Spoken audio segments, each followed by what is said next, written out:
What's up, everybody? This is another episode of the Everything Medicare Podcast. My name is Christian Brindle. This is episode 64, and thank you so much for joining me. If this is your first time tuning in, every single week I go over an episode where I discuss your Medicare, your Medicaid, your Social Security, and everything that has to do with that golden age called retirement. And if you've never heard of me before, like I said, my name is Christian Brindle. I live in Sandy, Utah, which if you've never been to Utah, it's a suburb of Salt Lake City.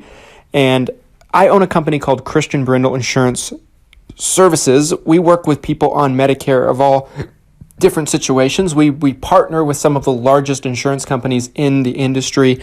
And our job is to basically narrow down choices for folks and help them find the best available option for them, and then we provide them customer service on their plan year-round going forward. That's kind of what our company does. But I wanted to make this podcast to give you free information to assist you in being able to make good choices and being able to help you if, let's say, you're in a state that my company is not licensed in, or if we're not able to get to, because at the end of the day, we're one company, and no matter how successful, no matter how large, no matter how many people work for our organization, we're not going to be able to get to everybody, and I want everybody to be able to be taken care of.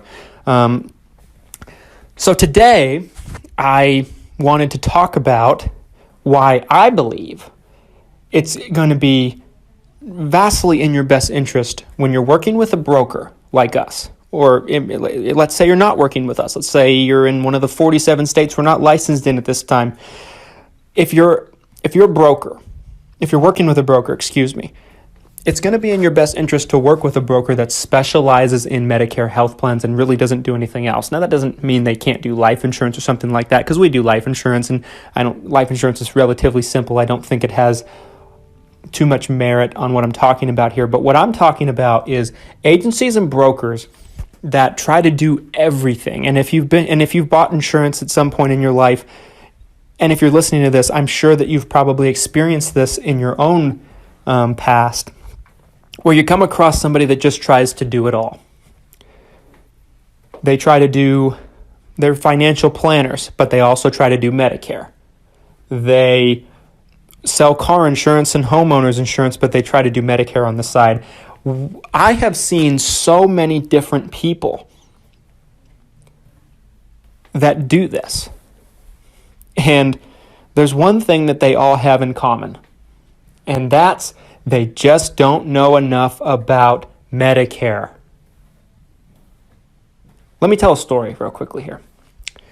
And this is probably a story that you're going to see, that you'll come across if you work with someone like I'm describing, someone that's a do-it-all type of agent, okay? My dad always taught me that if you try to be a jack of all trades, chances are you're going to be a master of none, and I think there's a lot of truth and wisdom to that, especially with something that's as complicated and ever-changing as the Medicare industry. I just don't think you can keep up with it if you're someone that tries to do everything, or if it's even a side practice for you, or a side gig, or something you do on the side of your financial planning industry, or you're a farmer's agent and you try to do on the side. It's never going to work, and your clients are getting screwed. Excuse my terminology, but it's true, because you don't even know what you're doing. Okay, you probably barely know more about it than they do. But I'm getting off track here, and I'm ranting. I'll rant plenty in segment 2. Believe me about this, because I have a lot to say. But let me get to my story. So Jack and Jean, let's call them for the sake of example. And this is the names change, the faces change, but the story's the same. Come across it all the time in my experience. So let's say Jack and Jean, they work with, Jack and Jean are turning 65, okay? And they're getting onto Medicare for the first time. Or let's say Jack is 68, he postponed his Medicare, he's retiring because Jean's turning 65. At this time, they're both eligible.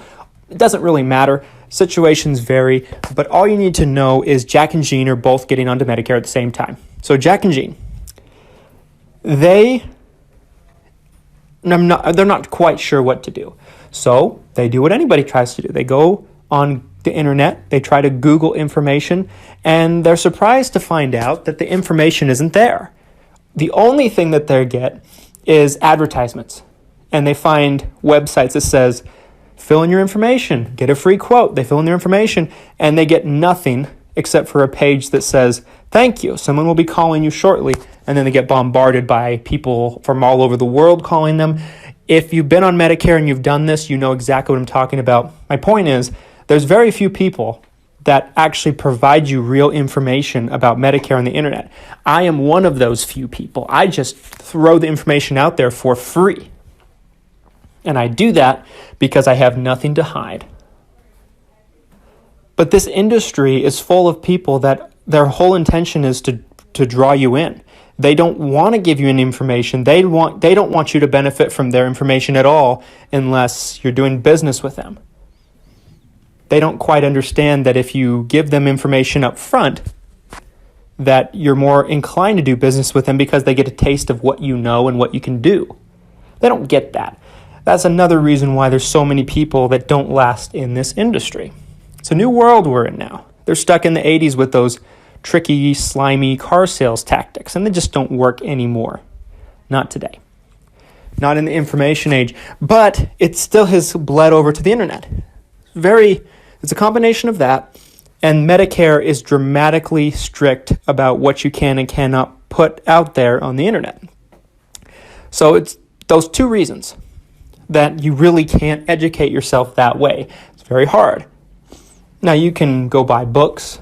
You can read the Medicare and You book. Things that will take you 6 months to a year to be able to teach yourself, and you probably still won't know as much as you would if you worked with a good agent. Okay, so you go out and you start looking. You attend some seminars. You try to find someone that you feel comfortable with to work with on your Medicare plan. Okay, you meet with a fella whose primary focus is Medicare. He doesn't really do anything else. He's an expert. He's a specialist. You get a good feeling about him. But then you find out your car insurance guy, who you've been with for 10 years, hey, he does Medicare too, on the side of what he does. You're familiar with him. You think, well, nothing bad can take place from having all of our insurance with the same person, and it simplifies things, yada, yada, yada. You justify it in your head. You go with him. Okay. Then, a year goes by. You find out that you're paying twice as much as your neighbor is for the same plan. Jack and Jean. Excuse me, we're talking about Jack and Jean.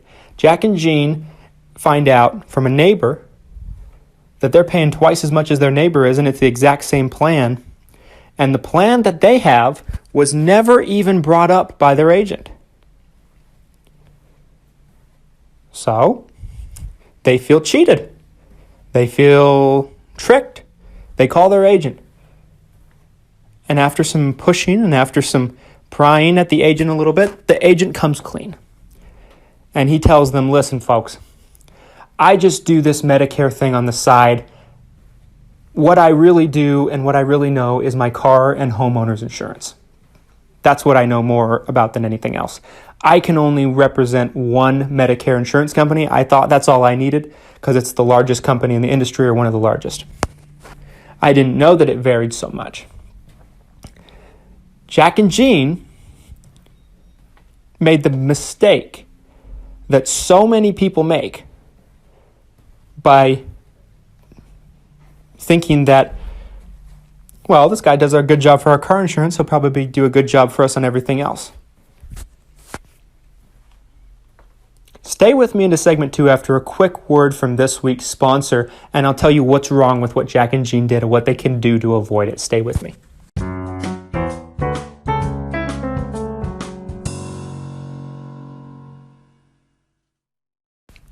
What is up, folks? Thank you so much for sticking with me. And this is segment 2 of this week's Everything Medicare Podcast, and I'm Christian Brindle, your host, as always. So, Jack and Jean, the story we talked about in the last segment, they had an opportunity to work with a Medicare specialized agent, meaning that's all he did, but they thought that was a disservice to them. because he couldn't do their car insurance, and they thought it'd be more complicated for them to have their different types of insurance through different people and yada, yada, yada. It's the same conclusion that a lot of people come to every year, and then they regret it. And some people don't have the luxury that Jack and Jean had to come across somebody to figure out, hey, what I have now is not as good as what I could have. They might think it's the best thing possible, and they might stay on that for 10 to 15 years and waste money and lose out on what's possible for them. So what did Jack and Jean do wrong? Well, Jack and Jean wanted to simplify things by going through the same person. And the best way to simplify things for yourself is not to do that. Let me share some information with you. I have come across more people than you can imagine in different parts of the country. I've lived in Florida, lived in Utah, worked with people in Idaho. I'm in communication, and I've known people that are in various other states that work with people. Every single person that really benefits somebody on their Medicare, guess what? That is all they do. So why can't these other people do it? Why can't the financial planners do what we do? Why can't the car insurance agents do what we do? Why can't the farmers agents do what we do? State Farm, it's quite simple. And the answer to that is Medicare is too complicated, tricky, and ever-changing for someone to be able to stay on top of it as a part-time gig. There's only 24 hours in a day. And we are all given the same 24 hours. So if someone dedicates, and let's say someone's awake 16 hours a day and they work 12 hours a day, just hypothetically speaking, some might work more, some might work less. I'm not opening this discussion to say that, someone should work a certain amount of hours, whatever. But let's say they spend all of their working time keeping up on changes in the Medicare world, like what I do, and they spend all their time working with people on Medicare, communicating with insurance companies, spending time with people, representatives at certain insurance companies, opposed to someone that, let's say, spends 90% of their time on those types of aspects for the car insurance industry or the homeowners insurance industry or the financial planning industry like IRAs, annuities, etc. And they spend 90% of their time on their main practice, which is what all of these people do. And they spend the remaining 10% of the time on Medicare. They are going to be so far behind and out of the loop on what they should be offering to you. They have no clue what they're doing. Not only that, people that represent and partner with these Medicare insurance companies, for the most part, they have to do something every year to keep their contracts up to date. They're called certifications. Certifications, for a lot of people, are very time consuming. Now, for us at our office here, they're not bad because we do them every year and we're experts at this stuff and we know our stuff. It's an easy test for us nowadays. But you have to take tests, and some of them are very hard for people. You have to know your stuff if you want to do a good job on these tests. If someone only spends 5 to 10% of their time, maybe less than that, educating themselves on changes happening in the Medicare industry, they're going to struggle with these tests. So they contract with as few companies as they possibly can get away with, because every company you contract with, that's another test you have to take on top of it. Okay? So if they represent 25, 30 companies for something that's a side gig for them, that's not a wise use of their time, they feel, because it's going to take them weeks to get these tests done. And it's probably going to take them even longer because they don't know the information, because they don't keep up on it throughout the year, because they're so busy being a financial planner or a farmer's agent or whatever. The certifications scare people away. That's why you'll see so many of these people that do this on the side. They only carry one, maybe two companies, and they're some of the biggest name companies, but not necessarily the best for everybody. And they don't even know if what they're offering is the best for everybody because they don't carry the other companies. They don't know anything about them. They're not educated. They're out of the loop completely. And I see this happen constantly. Constantly. I mean, the insurance industry is the only type of industry where I see people think that it's a good idea to have someone that does a completely different service for you do your Medicare. I mean, it would be the same as having the guy, let's see, what's a good analogy here? Okay, it would be the same as the guy that fixes your car. Okay, let's say you have a car mechanic. The guy that fixes your car, and you want him to, let's see, what would be a good analogy here? Okay, you want him to redesign your home. But let's say he doesn't know anything about home design. But he can fix a car, right? So he's got to be able to know how to do it. Or maybe you want him to do your plumbing for you, but he's not a plumber. Or act as your electrician. He's never gone to electrician school. He's not certified. He doesn't know anything. He's a car mechanic. He knows about cars. Insurance is no different. Just because someone does insurance doesn't mean they know everything about all types of insurance. I'll be the first to tell you, I don't know a tremendous amount about car insurance.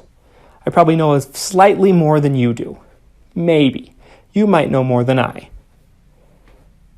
I don't know a tremendous amount about homeowners insurance, renters insurance, all this different kinds of stuff. I might know slightly more than you do. You might know more than me. Just because the word insurance follows it doesn't mean that this person's going to know everything about it. They do a completely different type of insurance, and you have to keep that in mind. You have to. It's vital. You want to work with a professional. It'd be the same as going to a dentist and asking him to be your doctor, your primary care doctor. You see how crazy that is? They're both different kind of doctors. A dentist is a doctor of teeth or oral hygiene, technically a type of doctor, but they are a doctor that specializes in working with your mouth and your teeth and the health of your mouth and your teeth. You can't go to them as a regular doctor. So don't go to someone that's not a Medicare agent and expect them to be a Medicare agent. Even if they say they can do it, they're full of it. Avoid this. Don't make this mistake. It never turns out good for you. And the people that don't realize it, I'd say probably 90+% of people that do their plans this way end up paying way more than they need to, having a worse plan than they possibly could, or they just go their whole lives without knowing they can do better. But 90+% of people that do their plans this way end up on the wrong side of it. They end up on the outside looking in on what they could have, and they have no clue sometimes, and the ones that do find out takes them sometimes years to figure it out. Don't fall for it. Don't fall for it. Medicare is too complicated of an industry to do on the side. Nobody's ever successfully done it and really helps people. Never, ever. Don't fall for it. Maybe they can do some other type of insurance on the side. I think people could do life insurance on the side, probably. Dental insurance, things like that, smaller types, but not Medicare. No way, Jose, for the reasons that I listed here.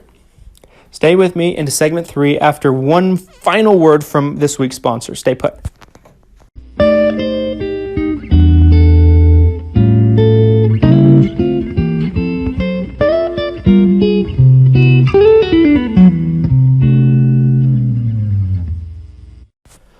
Welcome back, folks. Thank you so much for staying with me. And I got a little animated this episode. Some of you really like the episodes that I do that, and some of you think I'm just being precarious. So I'm sorry if I rubbed you the wrong way. I apologize. I'm just trying to really hammer this point in. Really get this point across to you. One final thought I have on this. You have to understand, the more different types of insurance someone works with, the less they know about each type. Let that sink in.